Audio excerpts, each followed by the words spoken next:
ការទុកស្មៅដោះច្រានក្នុងចម្ការអាចបង្កហានិភ័យធ្ងន់ធ្ងរជាច្រើនសម្រាប់សុវត្ថិភាពការងាររបស់បងប្អូនស្មៅក្រាស់ៗមិនត្រឹមតែស្រូបសារធាតុចិញ្ចឹមជាមួយដំណាំប៉ុណ្ណោះទេតែជាជំរកសត្វអសិរពិសនិងងាយឆេះបង្កជាអគ្គិសនីនៅរដូវប្រាំងផងដែរលើសពីនេះការប្រើប្រាស់ឧបករណ៍កាត់ស្មៅធម្មតាក៏អាចបង្កឲ្យខ្ទាតថ្មបង្កជារបួសស្នាមថែមទាំងហត់នឿយនិងចំណាយពេលវេលាច្រើនទៀតផង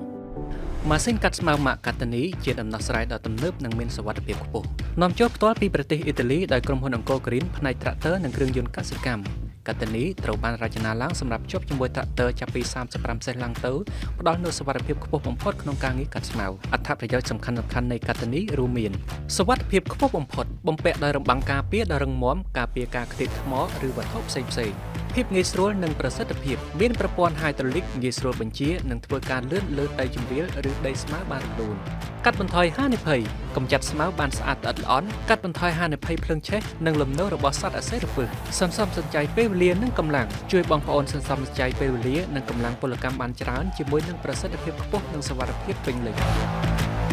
សូមតាក់ទងមកក្រុមហ៊ុនអង្គរក្រៀនផ្នែកត្រាក់ទ័រនិងគ្រឿងយន្តកសិកម្មតាមរយៈលេខទូរស័ព្ទឬតាមគេហទំព័រនិងទំព័រ Facebook ផ្លូវការរបស់យើងដើម្បីទទួលបានព័ត៌មានបន្ថែមនិងការប្រឹក្សាយោបល់ដោយផ្ទាល់អំពីអ្នកជំនាញកាតានីសុវត្ថិភាពការងារក្នុងចម្ការនិងបង្ការហានិភ័យ